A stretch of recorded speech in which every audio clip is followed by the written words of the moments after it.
Namaskar, this is Meenu Chaudhary for Channel NE24. Abhijit Pal has accused the government of financial embezzlement in the name of development in Silchar. The Silchar District Congress has drawn the attention of the departmental engineers to this issue.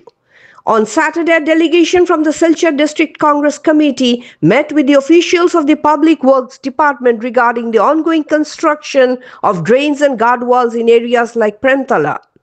After a lengthy discussion, District Congress President Abhijit Pal, addressing journalists, revealed that the delegation has inspected the quality of work in the Premtala area on Friday. He alleged widespread irregularities and corruption in the construction projects. Abhijit Pal claimed that when they inquired about the project specifications from the departmental authorities on Saturday, no satisfactory answers were provided.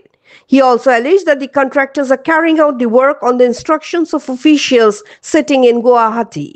According to him, contractors aligned with the ruling party are being awarded these projects, and the work seemed to be aimed solely at ensuring their profits rather than genuine development in Silchar. The Silchar District Congress stated that they would not tolerate the misuse of public funds in this manner. They accused the BJP-led government of turning the Barak Valley into a no-man's land, while officials in Guwahati engage in unchecked looting.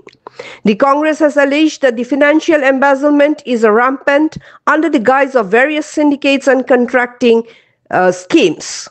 Abhijit Pal criticized the local MLA for uploading live videos on the social media at night claiming progress but failing to show the real state of development projects. He condemned MLA's action and warned the Silchar District Congress would organize protests in the future to expedite genuine development in the city.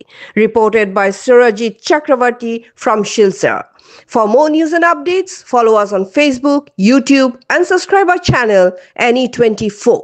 অনেক শিলচরবাসীর আন্দোলন অনেক প্রতিবাদের ফলে শিলচরে যে বর্ষার সময় যে ড্রেনের যে ব্যবস্থা নেই, যে কারণে নালা নর্দমা জল মানুষের ঘরে ঢুকে যায় অল্প বৃষ্টির ফলেই, সে অনেক আন্দোলন অনেক কিছুর ফলস্বরূপ হিসাবে দেখা যায় কিছুদিন আগে থেকে শিলচর শহরে কিছুটা ড্রেনের কাজ শুরু হয়েছে এবং রাস্তার কাজ শুরু হয়েছে।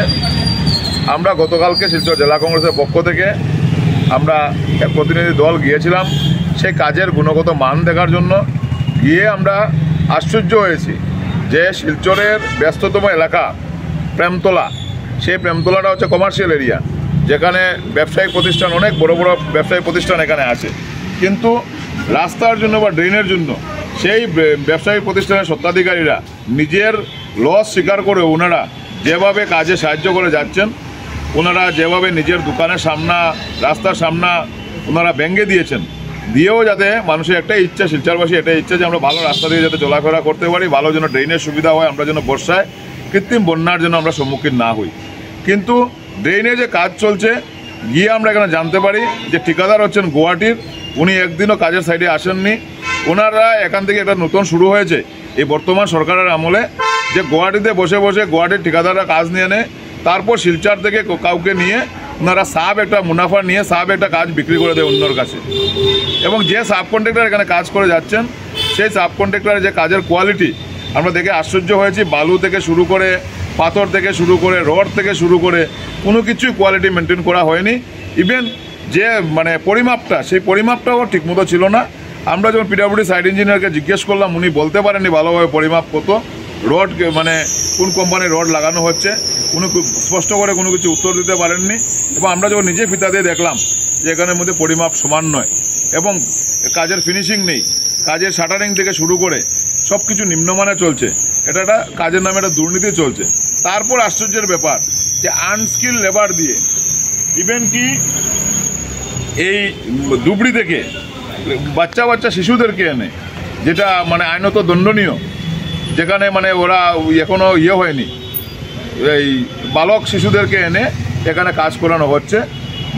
একটা কাজের এগেনস্টে যদি আপনারা দুর্নীতি দেখেন তাহলে দেখতে পারবেন যে এখানে লেবারের নামে একটা দুর্নীতি চলছে, একটা সিন্ডিকেট চলছে।